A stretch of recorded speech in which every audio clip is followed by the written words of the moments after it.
Hi friends ओडिशार समस्त viewers मानू जीतू ऑफिशियल चैनल तरफ स्वागत जनाऊँगी।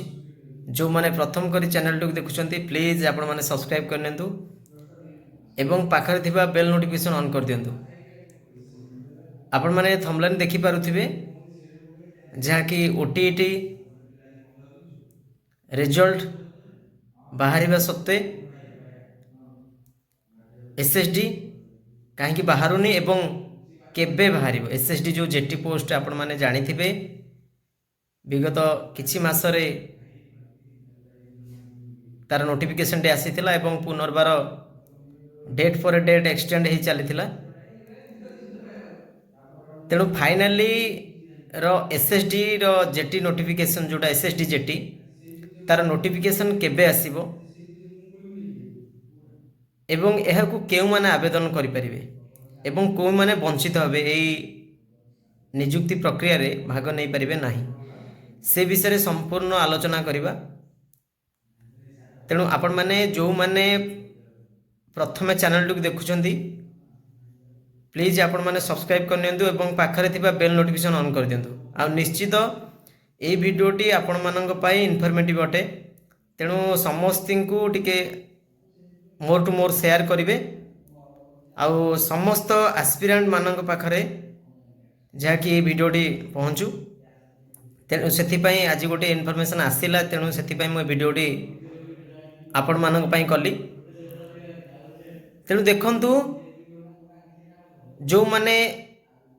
सिटी बीएड करछंती सिटी विथ बीएड करछंती से मानक पई गोटे एबे तो बीएड मानक पई आपण माने जानिथिबे एलटीआर पोस्ट ऑलरेडी आसी सारिची एवं जो माने सिटी करछंती ऑलरेडी सिटी करिक पास आउट हेकि अछंती ऑलरेडी से मानक पई जो एसएसडी जेटी पोस्ट आपण माने जानिथिबे 4 मास हैला विगत 5 मास 6 मास हैला तार नोटिफिकेशन टी बाहरी मध्य पोस्टपोन हो जाइए। बर्तमान कहीं बर्तमान पोस्टपोन होता आपण मैंने जानिथिबे मु पूर्व में कही जे तार रिजोल्यूशन रे जहाँ कि त्रुटि रही से रिजोल्यूशन टाक पुनर्बार से माने करेक्शन करथिले एवं एसएमई को जाइए पिला देखाई सचिवालय देखाई जोटा एसएसडी डिपार्टमेंट एससी डिपार्टमेंट को जाइए देखाई से माने कही जे आमे सेटा करेक्शन करिके आमे आउ थे रिजोल्यूशन आम काढ़ू। तेणु आपण मानकर जेहेतु ओटीईटी आपणकर रिजल्ट बाहरी नथिला आपण माने जानिथिबे ओटीईटी क्वालिफाई न कले आपण माने एसएसडी जेटी पोस्ट रे पकई पारिबे नाही किंतु एलटीआर पोस्ट जो माने एलटीआर जो माने हाई स्कूल टीचर पई आवेदन करिवे से माने ओएसटीटी आपण आवेदन करिकि मध्ये अप्लाई करि परिबे क्वालिफाई न होइतिले मध्ये ओएसटीटी जेहेतु ओएसटीटी गोटे आपणकर सेटा ओडिशा गवर्नमेंट ताकू कंडक्ट करुची।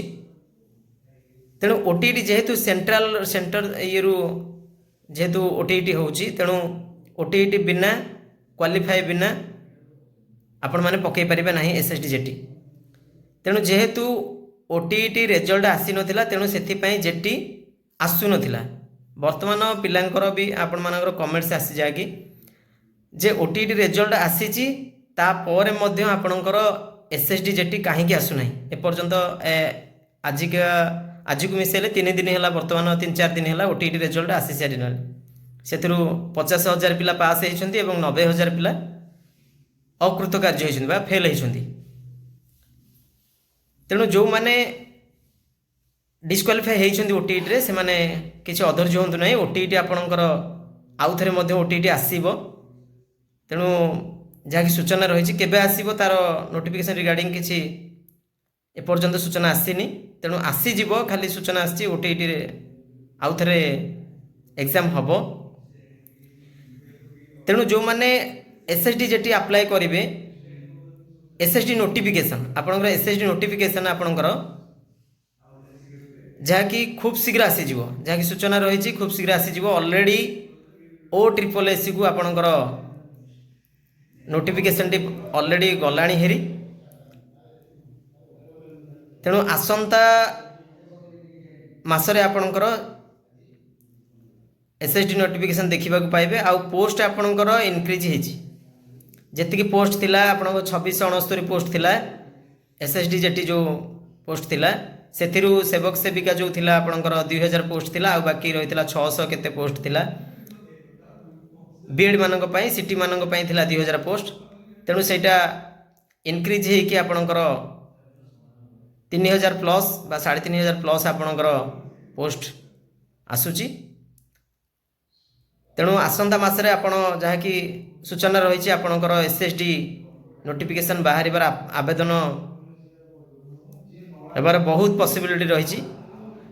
तेणु से रिगार्डिंग आपणकर नोटिफिकेशन आसिला मात्रे आपण को मु इनफॉरमेशन जनइबी जहाँकि किछि पिला जाइथिले मध्य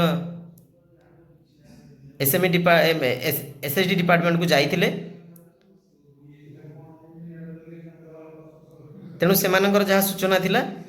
तेणु आपण मु जनइली आर मासरे आपण देखिबा को पाइबे आसंता मासरे संभावना आपणकर अछि जहाँकि SSD नोटिफिकेशन आसीबार एवं तार एलिजिबिलिटी क्राइटेरिया एवं तार सिलेबस रे कौन परिवर्तन रही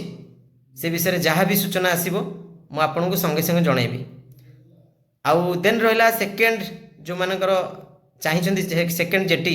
सेकेंड फेज जेटी से ऊपर मध्य किसी सूचना अच्छी आप पर भिडियो आप देखा पाइबे नेक्स्ट भिडियो से मध्य सूचना रही आजिकार जहाँ सूचना थी मुझे आपको दे पारिछि आशा करे भिडियोटी आपन को निहाती संपूर्ण इनफॉरमेशन पाई पारिथिबे तेणु भिडियोटी को मोर टू मोर शेयर करंतु प्रत्येक एस्पिरेंट मानक पाखरे भिडियोटी पहुँचू आउ प्रिपरेशन जारी रखंतु रहुची नेक्स्ट वीडियो आसीबा जाए धन्यवाद जय जगन्नाथ।